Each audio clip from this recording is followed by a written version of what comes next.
दोस्तों, एक कहावत तो आपने सुनी होगी, पढ़ोगे लिखोगे तो बनोगे नवाब। लेकिन दोस्तों, आज हम आपको एक ऐसे बच्चे की कहानी बताने जा रहे हैं जो अच्छी तरह पढ़ना लिखना तो दूर, हाई स्कूल भी नहीं किया, फिर भी अपनी ज़िंदगी ऐसी बना ली जिसे देखकर नवाबों को भी जलन हो जाए। हम बात कर रहे हैं फ्रेडरिक हेनरी रोयस नाम के एक बच्चे की, जिनको हम आज हेनरी के नाम से पहचानते हैं, जिनके सर से छोटी सी उम्र में पिता का साया उठ गया। फिर भी उसने रोल्स रॉयस नाम की एक ऐसी कंपनी बना डाली जो लग्जरी का दूसरा नाम बन गई। जिस इंसान ने अपने करियर की शुरुआत महज 20 पाउंड से की हो, भला कौन सोच पाएगा कि वो एक दिन दुनिया की नामी कंपनियों में से एक बना देगा। पर हेनरी ने कुछ तो ऐसा किया होगा जो लोग आज भी उनके बारे में बात करते हैं और उनके जीवन से सीख लेते हैं। हेनरी का जन्म साल 1863 में ब्रिटेन के हंटिंगटनशायर शहर में हुआ। उनका परिवार बहुत गरीब था। हेनरी जब 4 साल के हुए तो उनके पिता काम की तलाश में लंदन आ गए। वहाँ उनके पिता को कोई खास काम न मिला तो उन्होंने फार्मिंग की। हेनरी भी स्कूल से आकर फार्मिंग में अपने पिता की हेल्प करते थे। ये परिवार पूरी तरह गरीबी के बोझ तले दबा था। जब वो 9 साल के हुए तो पिता की डेथ हो गई। अब हेनरी के सर पर घर की पूरी जिम्मेदारी आ गई। उनको स्कूल छोड़ना पड़ा। हेनरी को जो काम मिलता वो करते और जितना हो पाता उतनी ज़्यादा मेहनत करते। कभी न्यूज़पेपर बेचते थे तो कभी चिट्ठियाँ पहुँचाते तो कभी खेतों से परिंदे भगाते। 15 साल की उम्र होने पर उनकी आंटी ने उनको 20 पाउंड्स दिए और किसी से बोलकर पीटर्सबर्ग की रेलवे कंपनी के टेक्निकल डिपार्टमेंट में नौकरी दिलवा दी। इंजीनियरिंग की तरफ उनका पहले से ही झुकाव था। इस वजह से वो जल्द ही सब कुछ सीख गए और तरक्की करते गए। 18 साल की उम्र आते आते वो Liverpool electric light and power company के चीफ इलेक्ट्रिकल इंजीनियर बन चुके थे। उस समय ये कंपनी स्ट्रीट लाइट लगाने का काम करती थी।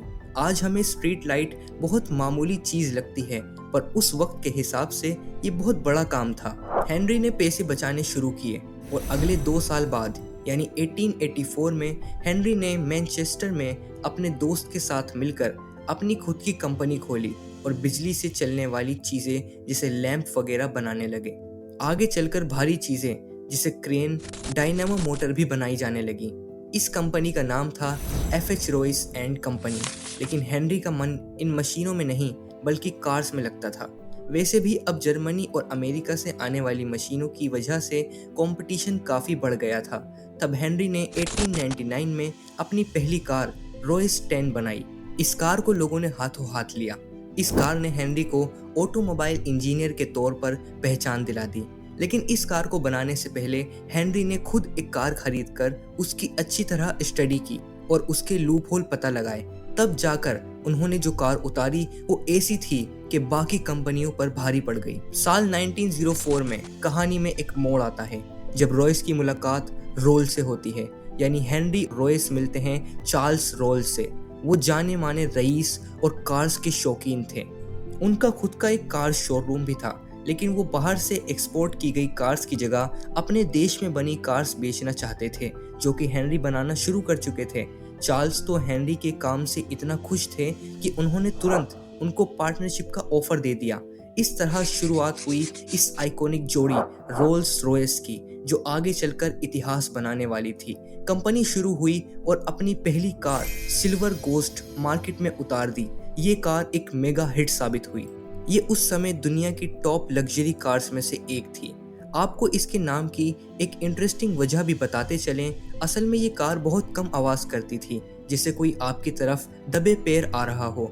फिर और 2 साल बाद लॉन्च हुई रोल्स रॉयस की स्पोर्ट कार ने तो दुनिया की बेस्ट कार का खिताब अपने नाम कर लिया।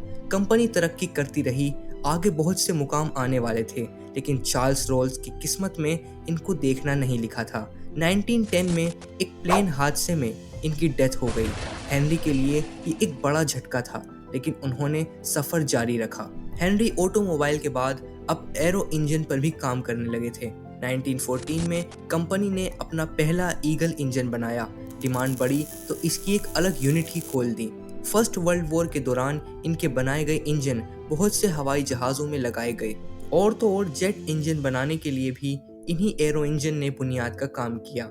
लग्जरी ऑटोमोबाइल के तौर पर तो रोल्स रॉयस की अपनी पहचान है ही, पर ये दुनिया की दूसरी सबसे बड़ी जेट इंजन बनाने वाली कंपनी भी है। पहले नंबर पर जो कंपनी आती है उसका नाम है GE एरोस्पेस। अब 1930 में रोल्स रॉयस ने स्पोर्ट्स कार बनाने वाली कंपनी बेंटली मोटर्स को अक्वायर कर लिया, लेकिन इतनी लग्जरी कार्स को भारत के एक राजा ने गार्बेज ट्रक की तरह यूज किया। ये मजेदार स्टोरी जानेंगे आगे वीडियो में। बेंटली मोटर्स को अक्वायर करने के बाद कार्स में और बदलाव करते हुए रोल्स रॉयस ने डीजल कार्स लॉन्च की, जो 1951 में सड़कों पर दौड़ने लगी। हालांकि अगले कुछ सालों में कंपटीशन बढ़ते जाने की वजह से कंपनी को काफ़ी मुश्किलें आने लगी थी। वो कंपनी जो किसी वक्त ब्रिटेन की 20 सबसे बड़ी कंपनियों में शामिल थी, अब वो घाटे में जाने लगी। 1971 में कुछ साल कंपनी सरकार के हाथों में भी चली गई थी, लेकिन 1987 में ये कंपनी फिर प्राइवेट सेक्टर में आ गई। कंपनी का सपना था खुद को एक ऐसी यूनिट बनाने का जो ज़मीन, हवा, पानी सब जगह अपना सिक्का जमा दे। इनमें से ज़मीन और हवा में कंपनी ने आज भी मजबूती से पकड़ बना रखी है, लेकिन उतार चढ़ाव तो आते रहे और आगे चलकर 2003 में रोल्स रॉयस को BMW ने खरीदा। हेनरी के बारे में कहा जाता है कि वो एक परफेक्शनिस्ट थे। वो अपनी कार्स के लिए सबसे बेहतर मटेरियल यूज़ करते और अपने यहाँ काम करने वालों से भी यही उम्मीद रखते कि वो बेस्ट परफॉर्मेंस दें। हेनरी ने एक ऐसा एम्पायर खड़ा किया जिसने उनके देश की इकोनॉमी और ऑटोमोबाइल इंडस्ट्री को नई ऊंचाइयां दी। अप्रैल 1933 में जब 70 साल की उम्र में उन्होंने दुनिया को अलविदा कहा तो पूरी दुनिया ने इस सदमे को महसूस किया। रोल्स रॉयस को मजबूती, स्टाइल और भरोसेमंद कार्स के लिए पहचान मिली। ये पहचान और लेजेसी आज इतने सालों बाद भी कायम है। रोल्स रॉयस की लगभग 75% कार्स आज भी सड़कों पर दौड़ रही हैं, यानी जब से इन्हें बनाया गया तब से आज तक बनी कारों की बात हो रही है। ये किसी भी कंपनी के लिए बहुत बड़ी बात है। अब वो घटना जानते हैं जब इन शानदार कार्स को गार्बेज ट्रक की तरह यूज किया गया। अलवर के महाराजा जय सिंह एक बार लंदन गए थे। वो आम साधारण कपड़ों में घूमते हुए रोल्स रॉयस के शोरूम पहुंचे। सेल्समैन उनको पहचान नहीं पाया। जय सिंह ने जब कार खरीदने की बात की तो सेल्समैन ने उनका मजाक उड़ाते हुए कहा, आप जैसा आम इंसान इतनी महंगी कार अफोर्ड नहीं कर सकता, इसको खरीदना आपके बस की बात नहीं, और उनको बाहर का रास्ता दिखा दिया। इस बात से राजा जय सिंह आग बबूला हो गए और उसी वक्त वो अपने होटल आए और पैसे लेकर फिर शोरूम गए और वहाँ मौजूद 6 की 6 कार्स खरीद लीं और फिर इन कार्स को भारत शिफ्ट करवाया। फिर इनमें कचरा उठवाने लगे। जब कंपनी को ये बात पता चली कि उसकी लग्जरी कार्स की ये हालत हो रही है तो उन्होंने तुरंत माफ़ीनामे के साथ कुछ और कार्स उन्हें गिफ्ट की। तो दोस्तों, ये थी एक शानदार कार की शानदार स्टोरी जो एक गरीब और कम उम्र में अनाथ हुए बच्चे से होकर दुनिया की सबसे ऊंची पोजीशन पर पहुंचती है। हेनरी ने दुनिया के सामने एक मिसाल कायम कर दी कि हार्डवर्क और टैलेंट आपको आगे ले जाते हैं, पर सफलता बनाए रखने के लिए आपको लगातार खुद को बेहतर बनाए रखना पड़ता है। उम्मीद करते हैं दोस्तों आपको स्टोरी पसंद आई होगी।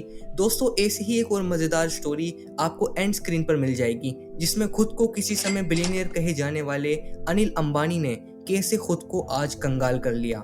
दोस्तों, ये वीडियो भी ज़रूर देखना और ऐसे ही नॉलेजेबल वीडियो के लिए हमारे चैनल बुक ऑफ सक्सेस को सब्सक्राइब ज़रूर करना।